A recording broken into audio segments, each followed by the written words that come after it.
Is this the final resting place of Noah's Ark? One explorer believes it is, and he'll explain why in today's call-in segment. This is CNN Morning News with Donna Kelly and Bob Kane, bringing...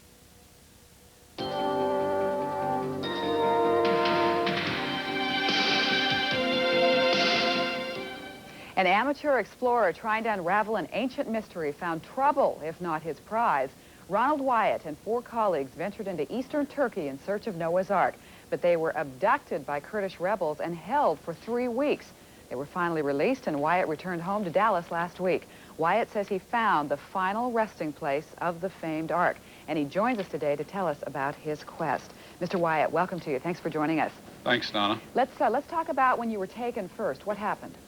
Well, we had planned to go to a town down in southeast Turkey, and we had planned to get there before dark. I've been out there about 32 times, and you do not travel after dark. There's road repairs, and we ended up getting caught in this roadblock by these terrorists. Mm-hmm. Okay, so Kurdish rebels took you. Did they tell you why they took you, and you were taken for about 3 weeks? Well, basically, they said nobody listened to them unless they had hostages. So that was their expressed reason for doing it. And then why did they say they let you go? Well, the news dropped off. They had these shortwave radios, and as long as they and we were in the news, they were quite happy to hang on to us. Once that quit, then I guess they knew that to release us would get them back in the news again. Mm-hmm. How concerned were you for your life? The terrain itself was, it's called the Black Hill by the Turkish military. And that's a very apt description. You could get killed or maimed very easily just walking through there, running through this area, which we were forced to do night after night. Mm-hmm. And who found you? And I was reading in some notes that you kind of left a trail, didn't you? Yes, I put some money in my pocket, and I dropped $495 at intervals along the way, and this did lead the military to this Black Hill area. And these Turkish police officers returned the money after we were out. Let's go on to the Ark. What makes you think that this is Noah's Ark? Well, we have the word of a photogrammetry expert that this large object is a boat. And also its location on a mountainside at 6,300 feet fits in with the fact that there's only enough water on the planet to increase the sea level to 7,000 feet above present sea level if ice caps and everything were melted down. Also, there's, shall we say, boxcar loads of timbers out there. Donna, I have one right here in front of me. Okay, let's take a look and let's talk about that to continue our chat here. Tell us what that is. Well, this is a piece of deck board. We used a subsurface interface radar system to look down through the boat. We were not allowed to do an extensive excavation, which is first choice in archaeology once you feel you've identified something. But anyway, we found tremendous amounts of these timbers, and the Turkish authorities had their people dig this up and allowed me to bring it home to have it analyzed. And it is indeed petrified wood. In particular, it's Peki cypress. Okay, so that's petrified wood. Now, yes. Now how are you going to go about dating that, and what kind of analyzation are you going to use to see if that is the Ark? Well, what archaeologists are required to supply in order to identify a site, Donna, is physical remains, and then if you're fortunate enough to have inscriptions, this is a real plus, and then of course a local tradition. And there's tremendous amounts of physical remains, and there are a great number of inscriptions, and of course this whole story of the Ark landing on Ararat. The location of this boat is 12 miles south of the big mountain. And of course, there's a long-time local tradition that the Ark landed in that area. Mm-hmm. You know, well-known biblical story. Did you find some animal remains as they were supposed to be on there 2 by 2? We did. There's a large amount of what's called corpalites by geologists and archaeologists.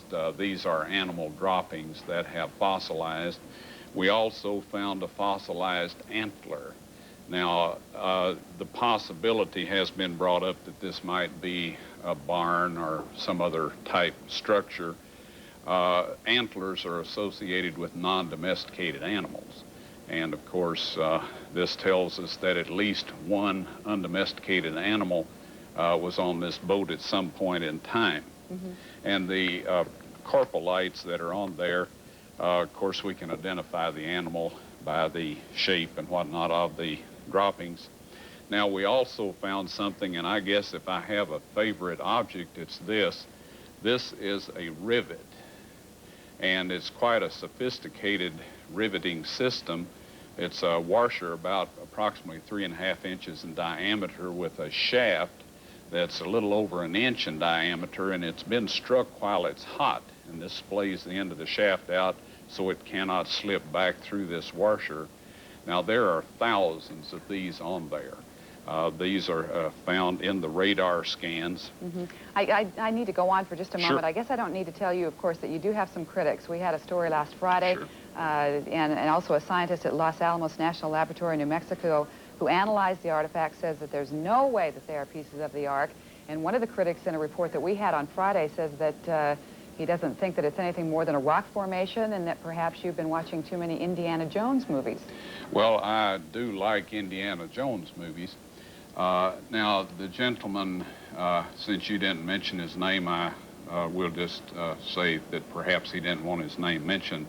But we have, shall we say, hours of footage of this individual saying this is indeed Noah's Ark.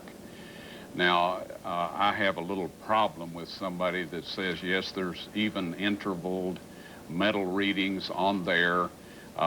He actually himself found a right-angled iron bracket, and we have him on video identifying this as a right-angled iron bracket. And he took it to Los Alamos National Laboratories and had it analyzed, and we have the results of that. It was 91% pure ferric oxide. So, all right. I don't have any problem with critics. Everybody's entitled to an opinion, but I hate to see them doing a 180. All right, we need to take a break here, but we will come back. And if you'd like to ask Explorer Ronald Wyatt a question about Noah's Ark, you can give us a call, 404-221-0218.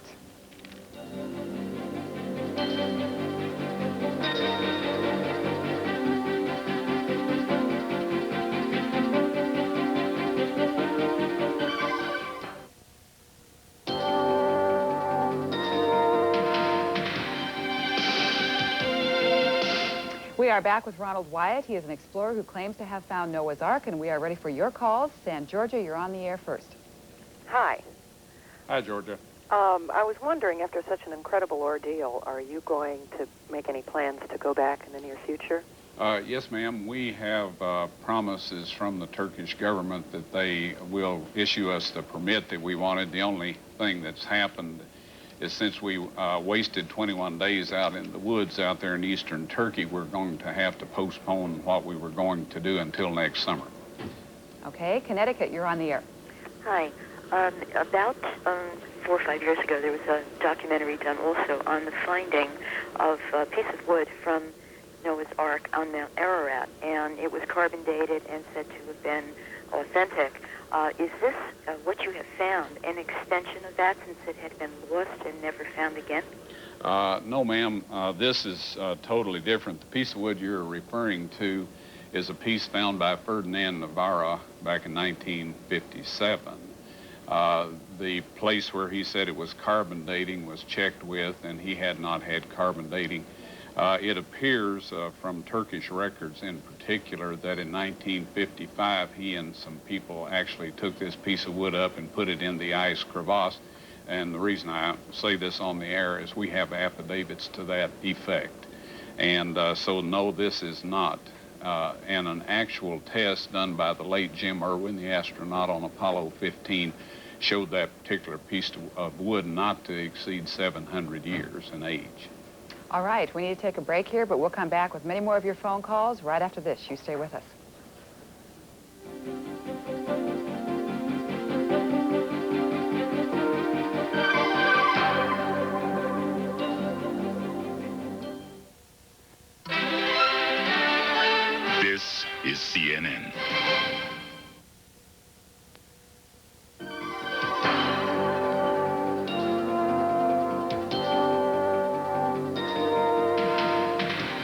Deborah, thank you. And we are back with Ronald Wyatt. He is an Ark explorer. And Texas, you're on the air. Hello. Mr. Wyatt, could you tell me something about the inscriptions? Yes, there's quite a number and variety of inscriptions. Most of them are of the nature of petroglyphs. As you know, these are chiseled in stone. And we have inscriptions of 8 people leaving a boat that's, shall we say, on top of a wave and covered by a rainbow, or shall we say there's a rainbow over these. This is in several locations out there. We also have petroglyphs of some of the animals that were on the boat, specifically of a giraffe. I'm unaware that anybody has seen a giraffe in eastern Turkey in historical times. So these are some of the inscriptions I have, not with me, well, in the studio, but not up here. There's an inscription of 8 people in a boat, and as you may or may not be aware, the importance of the individual to the group is indicated by their size. And so we have a father person, a mother person, and 3 sons and 3 daughters or daughter-in-laws in this boat. And there's 2 ravens in this picture, one over a mountain some distance from the boat and one over the actual boat. And as you can appreciate, we can't give the exact locations of these because we have had people steal some of these inscriptions. And weren't the ravens sent out after the 40 days and 40 nights to check and see if it was still raining? That's approximately right, Donna. It was after 150 days. Okay. Not of storm, but after they'd been in the boat that long. Okay, Georgia, you're on the air. Good morning. Good morning. I was just wondering how the size of the structure compared with the dimensions in the Bible. Okay, Moses was educated in Egypt. We're told that in the New Testament and also in the Old Testament. And the Royal Egyptian cubit, which he was familiar with and we believe used in the giving the dimensions of the Ark, is 20.6 inches, and 300 of those is exactly 515 feet, and that is the length dimension of the boat. The boat has splayed some, and this is to be expected in an aging boat. So the width is a little greater than that specified in the Bible, but you figure the degree of splaying and you come up with very close measurements, very similar to those in the Bible. New York, hello. Yes, I've been studying archaeology and ancient history for a long time, and Old Persian, and I'm Jewish, and I was educated in the Old Testament, and I think it's important for people to realize that archaeologists and geologists have been in the Middle East for well over 100 years using modern methods. Many of them are dedicated Christians and Jews and Muslims, all of whom believe in the Old Testament. And the reason why none of them think that Noah's Ark could be on Mount Ararat is because from what we know of modern science, it would take Mount Ararat being, I don't know what, 13,000, 14,000 feet, it would take such a huge flood to place an ark there that the flood would leave signs all over, virtually all over the Middle East, and there are no signs whatsoever of such a huge flood. There are small local floods in, Sumer and Eridu and Kish and places like that, but virtually no signs, no geological signs of a flood. Mr. Wyatt? Okay, I appreciate your observation there, sir. Now, we will have to agree with you on the fact that this boat could not be on Ararat for many reasons. It's a post-flood volcano.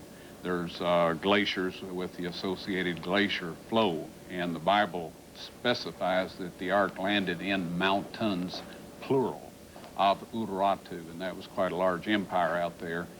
And so it is not on Mount Ararat. It's 12 miles to the south on a place called Mount Masr, or Mountain of Pain, or something to that extent. Now, as to your worldwide evidences of a flood, I will disagree with you there, sir. There is evidence of worldwide flood because of marine fossils at the Cretaceous level. Everything, and that's a roughly average of 7,000 feet around the globe, and everything above that is obviously upthrusted material. And so when you say that these people all agree, I have to agree that the predominance of people in this type of research say this, but sadly they are quoting the textbooks that they studied in school, and they have not done field archaeology on this, or they would not say that. Ark explorer Ronald Wyatt, thanks very much for joining us this morning. Thank you, Donna.